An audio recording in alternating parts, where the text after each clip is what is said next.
سکون کی جگہ اللہ کے رسول علیہ السلام فرماتے ہیں سکون چاہیے تو جنت میں آؤ۔ دیکھیے اگر ہمارا جھگڑا ہو جائے گھر کے اندر، گھر میں اگر جھگڑا ہو تو آدمی جاتا کہاں ہے؟ مزاج بدل گئے نا، ہوٹل پہ جا کے بیٹھے گا اور وہاں جا کے بیٹھے گا تو ایک جھگڑا اور مول لے گا۔ کیوں؟ اس لیے گھر سے نکلا ہی وہ جو بڑے ٹینشن کے اندر، ٹیمپریچر بڑا ہوا ہے، دماغ چوتھے آسمان پر ہے، بیوی سے لڑ کے نکلا، ہوٹل پہ گیا تو کسی نے بولا کہ کیا کھایا؟ چپ یار، کیا بک بک کرتا رہتا ہے، ایک نیا جھگڑا لے گا۔ صحیح ہے۔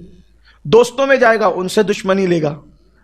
اگر گھر میں جھگڑا ہو جائے تو جانا کہاں چاہیے؟ حدیث میں دیکھیں، اور یہ بات بھی آپ سے کہوں، کسی کا گھر ایسا نہیں ہے جس میں جھگڑا نہ ہوتا ہو۔ جو لوگوں کے گھروں کے جھگڑوں پہ تبصرہ کرتے ہیں انہیں حق نہیں ہے۔ جھگڑا ہوگا گھر میں، اگر گھر ہے تو ہوگا۔ جہاں گھر ہے، کچھ لوگ کہتے ہیں ہمارے گھروں میں نہیں ہوتا، میں نے کہا میں نہیں مانتا، اس لیے کہ اس گھر میں ہوتا ہے جس گھر کو عرش بھی رشک کی نظر سے دیکھتا ہے۔ لیکن یہ بات اور ہے کہ کوئی نرم ہوتا ہے کوئی گرم ہوتا ہے، لیکن ہوتا تو سب کے یہاں ہے۔ آئیے اس گھر کا جھگڑا بیان کروں جہاں سے جھگڑا بھی سیکھنے کا شعور ملتا ہے۔ جھگڑا اس معنی میں زگ زگ تک تک کے معنی میں، سیدنا مولائے کائنات علی کرم اللہ وجہ الکریم کی زگ زگ ہو گئی سیدہ کائنات سیدہ فاطمہ سے۔ آپ سے بیوی کے ساتھ کچھ بات ہو گئی، سیدہ نے کوئی جواب تو نہیں دیا کیونکہ بڑی تربیت یافتہ بیٹی تھی میرے نبی کی، رسول اللہ کی گود میں پلی ہوئی تھی۔ مولائے کائنات کسی وجہ سے کچھ باتیں آپ نے کی اور جلال میں تھے، سیدہ کو کچھ کہا، سیدہ نے کوئی بات آپ کو بتانے کی کوشش کی، لیکن آپ اتنی بات کر کے جتنی آپ کو کرنی تھی گھر سے نکل گئے۔ غصہ تھا، جلال تھا، گھر سے نکلے اور کہاں گئے؟ اللہ کے گھر میں گئے۔ حدیث بتا رہی ہے کہ اگر گھر سے جھگڑا ہو جائے تو وہاں سے نکل کر کاروبار نہ جایا کرو، کیونکہ ایک نیا جھگڑا آپ پال سکتے ہو۔ ہوٹل پہ نہ جایا کرو، وہاں کسی سے زگ زگ ہو سکتی ہے۔ آپ دوستوں کی محفل میں نہ جایا کرو، کیونکہ جب آدمی کا دماغ گرم ہو، چڑچڑا ہو، تو پھر وہ کسی نہ کسی سے لڑتا ہی رہے گا۔ وہ ایک جھگڑے کو چھوڑ کے گیا تو پہلی بات تو ہم یہ دیکھتے ہیں کہ لوگ جھگڑا چھوڑ کر کے جانا ہی نہیں چاہتے کیونکہ وہ بہادری کے خلاف سمجھتے ہیں۔ اب میں یہاں پہنچ کر کے سوچتا ہوں جو علی اتنا بڑا بہادر کہ فاتح خیبر ہو، فاتح خیبر ہو، فاتح بدر و حنین ہو، آپ کو جب غصہ آیا تو بیوی پر غصہ نکالنے کی بجائے، اتارنے کی بجائے، جو جملے کہنے تھے کہہ دیا اور نکل گئے اللہ کے گھر کی طرف۔ مطلب بہادروں کا کام بیوی کو گالیاں دینا نہیں ہے، بہادروں کا کام بیویوں کو مارنا نہیں ہے، بہادروں کا کام بیویوں کو طلاق دینا نہیں ہے، بہادروں کا کام اپنے بازوؤں کی طاقت کا اثر بیویوں پہ اتارنا نہیں ہے۔ میں ایک حدیث پڑھتا ہوں تو میری عقل دنگ رہتی ہے۔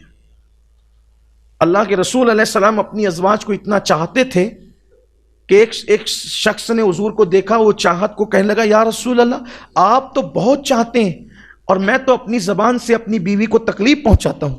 اللہ کے رسول نے جو بات کہی ہے، کاش کہ لوگ حدیث پڑھتے، بہت پڑھ چکے کہانی قصوں کی کتابیں، یوٹیوب اور فیس بک پر بہت وقت ضائع کر چکے، حدیث کی طرف رجوع کرو، قرآن کی طرف۔ اللہ کے رسول علیہ السلام فرماتے ہیں جو اپنی بیوی کو اگر اپنی زبان سے بھی تکلیف پہنچا دے، اگر وہ رات بھر نماز پڑھنے والا ہو اور روزانہ ہر دن روزہ رکھنے والا ہو اور وہ کثرت قرآن مقدس کی تلاوت کرنے والا ہو کثرت کے ساتھ، اور پھر وہ حج کرنے والا ہو، پہاڑوں جیسی نیکیاں کرنے والا ہو، اگر اس نے بیوی کو اپنی زبان سے اذیت پہنچائی ہے، اللہ قیامت میں اس کی ایک نیکی بھی قبول نہیں کرے گا، رد کر دے گا اللہ تعالیٰ۔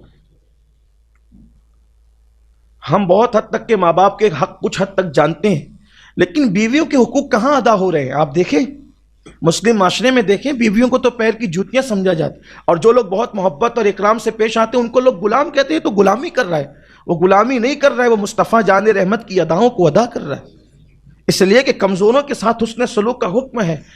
آج مسجد کا افتتاح ہے، میرا عنوان کوئی میاں بیوی کے حقوق ادا کرنا نہیں، لیکن بات آئی تو میں عرض کر رہا ہوں آپ کے سامنے۔ اللہ کے رسول فرماتے ہیں ایک نیکی بھی قبول نہیں ہونا ہے اس کی، اللہ رد کرے گا، اگرچہ اس نے پوری رات عبادت کی ہو، ہر دن اس نے روزہ رکھا ہو، کثرت سے قرآن کی تلاوت کی ہو۔ اللہ ہمیں شعور عطا کرے تو عرض یہ کر رہا تھا کہ آپ نے کچھ جو زگزگ ہوئی، آپ کو غصہ آیا، جب غصہ آیا تو آپ گھر میں نہیں رہے، آپ نے گھر چھوڑ دیا اور گھر چھوڑ کر کے سیدھا گئے اللہ کے گھر میں۔ جب اللہ کے رسول تشریف لائے سیدہ پاک کے گھر میں، سیدہ فاطمہ کے گھر میں، تو پوچھا کہ تیرے چچا کا بیٹا کہاں ہے؟ یہ نہیں پوچھا تمہارا شوہر کہاں ہے، کیا فرمایا؟ حضور کے یہی انداز ہے، گفتگو کا لہجہ یہی ہے، اگر اس پہ گفتگو ہو تو بہت لمبی گفتگو ہو کہ وہ کس شان سے باتیں کرتے تھے۔ کہا تیرے چچا کا بیٹا کہاں ہے؟ کیونکہ زگزگ ہوئی تھی نا، تو تعلقات گنائے جا رہے ہیں، یعنی جو تیرا شوہر ہے وہ صرف شوہر نہیں ہے، بہت قریبی رشتہ بھی ہے، حالانکہ وہ ہیں حضور کے چچا کے بیٹے، لیکن مجازن عرب والے ایسا بولتے تھے، جیسے حضور نے کہا تیرے چچا کا بیٹا کہاں ہے؟ اس کی حضور وہ کچھ بات کر رہے تھے اور انہیں جلال آیا، تو میں نے انہیں اپنی بات سمجھانے کی کوشش کی لیکن وہ نکل گئے۔ اللہ کے رسول علیہ السلام اپنی تربیت پر کتنا یقین تھا حضور کو، حضور نے فرمایا ٹھیک ہے۔ حضور اپنے سیدہ کے گھر سے نکلے اور علی کو ڈھونڈنے کہاں گئے؟ حضور کو یقین تھا کہ میں نے جو تربیت کی اس کے خلاف نہیں ہوگا۔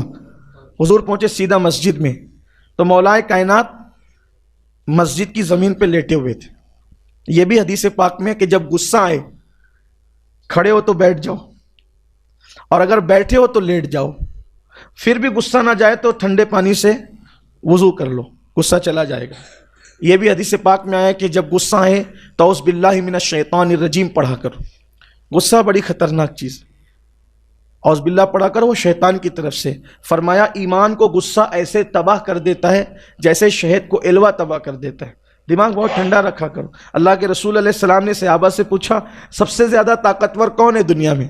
صحابہ نے جواب دیا حضور جو سب کو پچھاڑ دے اور اس کو کوئی نہ پچھاڑ سکے وہ بہت طاقتور ہے۔ فرمایا نہ، کہا پھر حضور آپ ہی بتائیں۔ فرمایا جو غصے کو پی جائے وہ دنیا کا سب سے طاقتور انسان ہے، غصے کو ضبط کرنے والا سب سے طاقتور انسان ہے۔ تو اللہ کے رسول گئے تو دیکھا کہ وہ زمین پہ لیٹے ہیں، اور چونکہ اس وقت مسجد نبوی شریف میں چٹائیوں کا کوئی نظم نہ تھا، سجدہ بھی لوگ بغیر چٹائی کے کرتے تھے، بلکہ جب بارش آتی تھی تو صحابہ کی ناک اس زمین میں دھس جاتی تھی کیچڑ کے اندر، اس شان سے وہ نماز ادا کرتے تھے۔ بارش میں چونکہ کھجوروں کی چھت تھی، کھجوروں کے پتے تھے، بارش آتی تھی تو پانی زمین پر آتا تھا، ان کی ناکیں دھس جاتی تھی۔ ہائے رے وہ نمازی جن کی ناکیں مٹی میں دھس جایا کرتی تھی، ان کی کبھی ایک وقت کی نماز تک نہیں چھوٹتی تھی۔ اور کہاں آج مسجد کے فرش پہ کوٹا لگا ہے، ٹائل لگی ہے، خوبصورت مسجدیں ہیں، کہاں ہے نمازی؟ شوق کتنا ہے؟ اگر تھک کر بھی جائے تو مسلمان فجر میں نہیں آتا، بلکہ 4 وقت تو مسجدوں میں کچھ صفیں لگ جاتی ہیں، لیکن فجر میں آپ حال دیکھیے، کچھ مسجدیں تو ایسی ہے کہ اگر امام مؤذن نہ آئے تو شاید مسجد کا تالا ہی نہ کھلے۔ جو قوم مسجدوں پہ اس طرح ظلم کریں، کیا اس قوم کے گھروں پہ بجلیاں نہ گرے گی؟ جس قوم نے مسجدوں کے ساتھ اتنا ظلم کیا ہو، کیا اس قوم پر ظالم حکمراں مسلط نہ ہوں گے؟ آج پوری دنیا کے خطبہ چیخ رہے ہیں، مفکرین بول رہے ہیں، قلمکار لکھ رہے ہیں کہ مسلمانوں پہ ظلم کیوں ہو رہا ہے، لیکن آج میں اللہ کے گھر میں کہہ دینا چاہتا ہوں مسلمانوں پہ ظلم کہاں ہو رہا ہے؟ ظلم تو ظالموں پر ہو رہا ہے، کیونکہ جو قوم مسجدوں پہ ظلم شروع کر دے اس سے بڑا ظالم کون ہے؟ اور قرآن کہتا ہے جو مسجدوں کو ویران کرے اس سے بڑا ظالم کون ہوگا؟ روئے زمین پر سب سے بڑے ظالم وہ لوگ ہیں جو مسجدوں پہ ظلم کرتے۔ مسلمانوں برا نہیں ماننا، تم پر جو ظلم کر رہے ہیں وہ تم سے چھوٹے ظالم ہیں، اس لیے کہ وہ 4-5 فٹ کے انسان کو ستا رہے ہیں، اور ہم اللہ کا گھر، جس کو اللہ نے اپنا گھر کہا، جس قوم کا حال یہ ہو کہ وہ سنیما گھر میں گھنٹہ 1.5 گھنٹہ 2 گھنٹہ پہلے سے قطار لگائے، اور جمعہ کے دن بھی اس قوم کے جوان مسجد میں خطبے کے ٹائم آئے، اس قوم کو عزت کے ساتھ زمین پر جینے کا حق کیا ہے؟ کیا اللہ کے رسول علیہ السلام کا یہ فرمان لوگوں کے کانوں تک نہیں پہنچا؟ اللہ کے رسول صلی اللہ علیہ وآلہ وسلم فرماتے ہیں جس نے جان بوجھ کر نماز چھوڑ دی، من ترک الصلاۃ متعمدا فقد کفر، وہ کافر ہو گیا جس نے جان بوجھ کے نماز چھوڑ دی۔ اللہ کے رسول نے فرمایا، اگرچہ اس کی تشریح کرتے ہوئے علماء کہتے ہیں کہ اس نے کافروں جیسا کام کیا، وہ کفر کی حد تک پہنچ گیا، لیکن حدیث تو کہہ رہی ہے متعمدن فقط کفر۔ حالانکہ علماء کی یہ ترجمانی حدیث کے خلاف نہیں ہے، وہ کئی حدیثوں کا اتنے مجموعہ نچوڑ کر اس کی ترجمانی کرتے ہیں، لیکن اللہ کے رسول کا جلال کیا ہے؟ اللہ کے رسول علیہ الصلوۃ والتسلیم کو اپنی تربیت پر اتنا یقین تھا، سیدھا گئے مسجد میں تو دیکھا کہ مولا علی زمین پہ لیٹے، چادر ہٹی ہوئی ہے اور آپ کی پیٹھ جو وہ کھلی ہو کر زمین پہ لگی ہے اور آپ کی پیٹھ پر مٹی لگ گئی ہے، مٹی لگی ہوئی ہے۔ سرکار نے کہا قم قم یا ابا تراب، اٹھ اٹھ اے مٹی والے۔ مولا کائنات مسکرا کے ایسے اٹھے، ارشاد فرماتے ہیں کہ میرا نام میری ماں نے حیدر رکھا، میرا نام میرے نبی نے میری پیدائش کے وقت علی رکھا، لیکن جب میرے نبی نے مجھ سے کہا نا قم قم یا ابا تراب، اٹھ اٹھ اے مٹی والے، تو یہ لقب مجھے اتنا پسند آیا، پھر اپنے نام سے زیادہ مجھے اگر کسی چیز سے محبت ہو گئی تو اسی لقب سے محبت ہو گئی، اسی لیے آپ کو بو تراب کہتے ہیں، ابو تراب کہتے ہیں، یہ آپ کی شان ہے۔ مطلب یہ کہ جب مسلمانوں کا جھگڑا ہوتا تھا، بتانے کا مقصد یہ کہ وہ مسجدوں میں آتے تھے، انہیں کاروباری کوئی نقصان ہوتا تھا تو مسجد میں آتے تھے، انہیں بے چینی ہوتی تھی تو مسجد میں آتے تھے۔ مسجد سے مسلمانوں کا تعلق اتنا مضبوط تھا کہ کوئی مصیبت آئی مسجد میں آئے۔ ایک بزرگ کے بیٹے کا انتقال ہو گیا، آپ نماز کے لیے کھڑے ہو گئے تو لوگوں نے کہا حضرت بچے کا انتقال ہو گیا، آپ نماز کے لیے کھڑے ہو گئے۔ فرمایا صبر نہیں ہو رہا تھا تو اللہ کے حکم پہ عمل کیا، کیونکہ اللہ فرماتا ہے استعینوا بالصبر والصلاۃ کہ صبر اور نماز سے مدد طلب کرو، تو میں نماز پڑھ کر کے اللہ سے صبر کے حوالے سے مدد طلب کر رہا تھا۔ یہ بزرگوں کا طریقہ تھا۔ ہم مسجدیں بنائیں، ہر محلے میں مسجد ہونی چاہیے، اور لوگوں سے یہ بھی کہتا ہوں کہ اپنے ماں باپ کے لیے سب سے بڑا تحفہ اگر اولاد کی طرف سے کوئی ہو سکتا ہے تو وہ مسجد ہے، کیونکہ اللہ کے رسول علیہ السلام نے فرمایا روئے زمین پر سب سے بہترین جگہ مسجد ہے، سب سے بہترین جگہ۔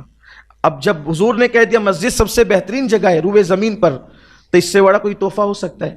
اور پھر بڑی بات یہ ہے کہ مسجد اگر آپ نے ایک مرتبہ بنا دی، ایک بار بنا دی، اللہ نہ کرے ہزار بار نہ کرے، کبھی نہ کرے دشمنوں کے کان بہرے ہوں، خاکم بدہن، بولنے والے کی زبان اس کے منہ میں مٹی جائے، اگر بفرض محال آپ نے مسجد بنا دی اور پھر وہاں مسجد نہیں رہی، کسی نے توڑ دی، ظالمانہ قبضہ کر لیا، تو بھی اللہ کی طرف سے نیچے نیچے تحت الثری تک، اوپر اوپر عرش اعظم تک، وہ قیامت تک مسجد رہے گی، اور اس کا ثواب مسجد کے وقف کرنے والے کو قیامت تک ملتا رہے۔